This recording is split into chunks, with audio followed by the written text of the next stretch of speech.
Hello movie lovers, आपका स्वागत है हमारे फायर हायर यूट्यूब चैनल पे। तो मूवी लवर्स, आज हम बात करेंगे कैसे कैंग सेलेस्टियल टेक्नोलॉजी का यूज कर रहा है। एंटमैन के ट्रेलर के आने के बाद सबको पता चल ही गया होगा कि कैंग ही एमसीयू का आने वाला मेन विलन है। लेकिन ट्रेलर को देखकर आपके मन में तो सवाल उठ ही रहा होगा कि आखिर मल्टीवर्स के अंदर कैंग इस हाई टेक्नोलॉजी को कैसे यूज कर पा रहा है। आखिर किसने मदद की मल्टीवर्स में इस टेक्नोलॉजी को बनाने में। इतनी हाई एडवांस टेक्नोलॉजी सिर्फ सेलेस्टियल या कोई बड़े बीइंग ही कैरेक्टर बना सकते हैं। रेडिट पर एक थियरी पोस्ट की गई थी जिससे पता चलता है कि कैंग का बड़ा पावर सोर्स सेलेस्टियल से आता है।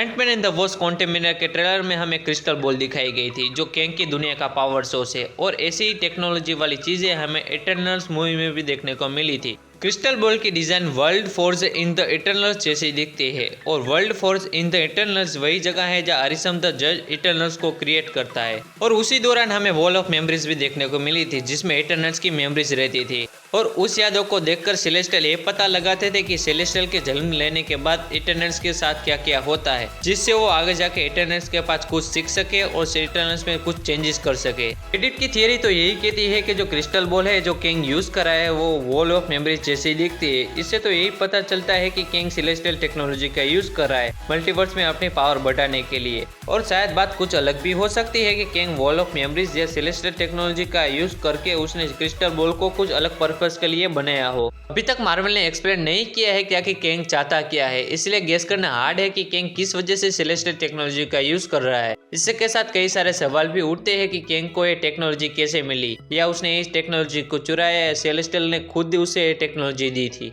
अब आते हैं अपने सबसे बड़े सवाल पे कि सेलेस्टियल को पता है कैंग और टीवीएस जैसे प्राणी इस मल्टीवर्स में एग्जिस्ट करते हैं। सेलेस्टियल ब्रह्मांड के सबसे पुराने बींग्स में से एक है। उन्होंने ब्रह्मांड में ऊर्जा, लाइट, स्टार, गैलेक्सी और लाइफ का संचार किया है। उनके ही वजह से सारे ब्रह्मांड में लाइफ एग्जिस्ट करती है। सेलेस्टियल तब एमसीयू में सबसे शक्तिशाली बींग्स में से एक है, लेकिन सेलेस्टियल को अभी तक कैंग के बारे में नहीं पता है। सेलेस्टियल जितने बुद्धिशाली है उतने डम भी है। सेलेस्टियल भले ही ब्रह्मांड के सबसे पावरफुल बींग्स में से एक हो, लेकिन वो कभी मल्टीवर्स ट्रैवल नहीं कर सकते। सेलेस्टियल को इसलिए कैंग के बारे में नहीं पता होगा क्योंकि ही वो रिमेन्स जो कैंग का वेरिएंट है वो कई सदियों से टाइम और रियलिटी से बाहर एग्जिस्ट करता था, जबकि सेलेस्टियल रियलिटी और ब्रह्मांड के अंदर एग्जिस्ट करते हैं। इसलिए सेलेस्टियल ना ही टीवी को जानते होंगे ना ही कैंग को जानते होंगे, लेकिन ही हु रिमेन्स पूरे मल्टीवर्स को जानता था। इसलिए उसे ये भी पता होगा कि सेलेस्टियल भी एग्जिस्ट करते हैं, और कैंग ये भी जानता है कि उनकी पावर कितनी ज्यादा है। इसलिए उसने मल्टीवर्स में अपना दबदबा जमाने के लिए सेलेस्टियल टेक्नोलॉजी चुराई हो। शायद ये भी हो सकता है कि सेलेस्टियल ने खुद ही कैंग को वो टेक्नोलॉजी दी हो, क्योंकि उनको बदले में कुछ ना कुछ मिलेगा, और इसी सौदे की वजह से सेलेस्टियल ने अपनी टेक्नोलॉजी कैंग को दी हो, और उसके बदले में कैंग सेलेस्टियल को रियलिटी और टाइम में छेड़छाड़ करने की छूट दे।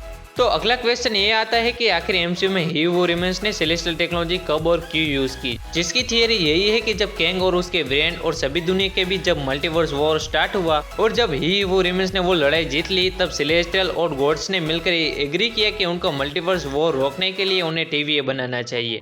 और इसी प्रकार से सेलेस्टियल पहले से ही ह्यू रिमेन्स के साथ थे, इसीलिए सेलेस्टियल ने अपनी टेक्नोलॉजी ह्यू रिमेन्स को यूज करने दी। लेकिन किसे पता था कि आगे क्या होगा। इसीलिए देखते रहिए एमसीयू मूवीज और जानिए कैसे कैंग ने मल्टीवर्स को बचाया। ये सारी बातें हमें कैंग डायनेस्टी और अवेंजर सीक्रेट वॉर के रिलीज होने के बाद ही पता चलेगी। और ऐसे मार्वल की तड़कती फड़कती थियरी, रिव्यू और ब्रेकडाउन और कई सारी चीजें देखने के लिए हमारे इस फायर हायर यूट्यूब चैनल को सब्सक्राइब कर दीजिए। एंड इसी के साथ अगर आपको वीडियो अच्छी लगी है तो इसे लाइक करना ना भूलें।